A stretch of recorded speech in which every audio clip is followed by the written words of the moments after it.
Hello students, today we will discuss the parliamentary system of governance. In the previous class, we have seen the directive principles of the state. We have gone through the different characteristics, objectives and various directive principles of the state policy. And today, I will discuss parliamentary system of governance. So what is parliamentary system of governance? So what is the meaning of this? I will discuss today. So our constitution, that is the Constitution of India, establishes a parliamentary of government both at the center and at the state. So we know there is a government which is there in our state and which is there in our center. These two are called as a parliamentary governments. So to essence of parliamentary form, the government is its responsible to the legislature. So what we need from these governments, so it is a government which is looking after the legislature, so which is there. What we have three sections in our government. So in that, one is a legislature which is going to be controlled by the Indian and state governments which is formed. And now first of all we'll see what are the main different concepts of these parliament. So here the president is the constitutional head of the state. So you can look at this diagram I have shown in the circle. So he is here, the president is looking at the top side, and under him the Rajya Sabha and Lok Sabha. These two Council of State and House of the People, we can call this as Rajya Sabha and Lok Sabha. So Rajya Sabha is also mentioned as a Council of States and Lok Sabha is also mentioned as a House of the People. So these things are coming under the president. So now we can say the real executive power is divided in the Council of Ministers. These Council of Ministers are coming under the Prime Minister. So we know in our center we have a central government. In that we are having a Prime Minister. Under him there are number of Council of Ministers. Minister Council is there, and this entire committee comes under the president. So now the Council of Ministers is actually collectively responsible to the lower house. What is a lower house? We can say lower house is a house of people, Lok Sabha. So lower house, it is called as a Lok Sabha. Remember, the member of the lower house are elected directly by the people on the basis of adult franchisee. It is for normally 5 years. What is this?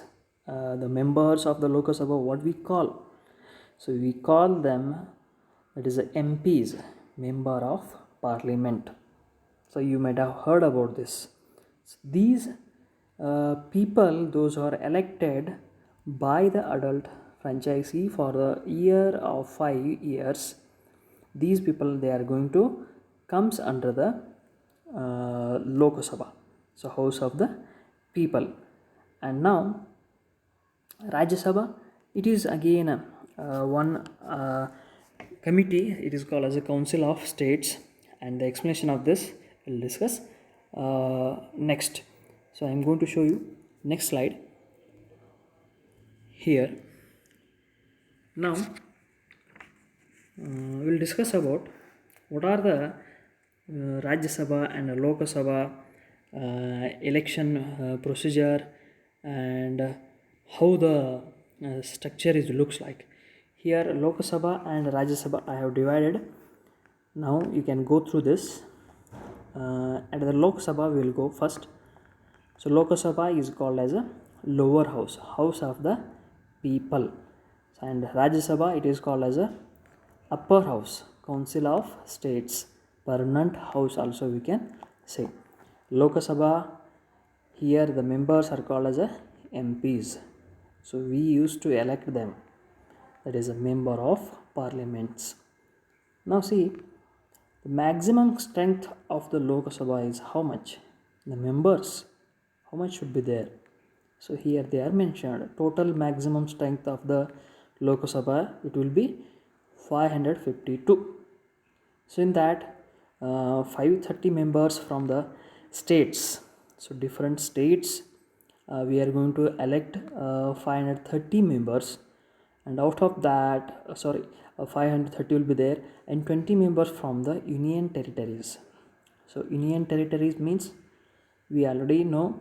So some of the areas, some of the states, or some of the places which are directly ruled by the central government, there will be no government called as a state government, so which is looking after it. So it is directly controlled by the central government. So such type of areas are called as a union territories. So you may ask me example, Jammu and Kashmir, now it is directly controlled by the central government, like that. So many union territories will be there. So there are there in our entire country. So those areas, from there 20 members are going to be selected. So now 2 members from the Anglo-Indian community nominated by the president. So 2 members are going to be elected by the, or nominated by the president of our India. So presided by the speaker. So this committee, Lok Sabha, when the meetings are going to be held, so when the discussions are going to be taken place, at that time a speaker is a head for this meeting, so he is called as a speaker. So now the last point of this, members are elected for 5 years. Yes, obviously we know, even our MLAs, member of legislative assembly in our states, how they are having a time period of 5 years. Similarly, Lok Sabha members, that is called as MPs, are also having a time period of 5 years. Now you will go and see at the right side, Rajya Sabha, how many members will be there in the Rajya Sabha? There are 250 seats. So how many can be appointed, or they are going to be elected for this Rajya Sabha are 250. 238 out of 250, 238 seats selected by states and union territories, and 12 members are nominated by president. President is going to take charge here. So he is having authority of nominating 12 members as a Rajya Sabha member, and 238 seats selected by the states and union territories. Now here, who is the chairman or the president of this Rajya Sabha? We can say that is a vice president of our India. He is going to be presided over as a chairman or vice, that is a one head of the committee. So members are elected for 6 years. How many years are going to be allotted for these members is nothing but 6 years. So this is about the Rajya Sabha and Lok Sabha explanation. Now the next point, we will go through this. What is the qualifications of the members of the two houses? So obviously the question may arise, what education the members of the both Lok Sabha and Rajya Sabha members should have. So we can give this explanation here. Lok Sabha, I will start. So here, should be an Indian citizen.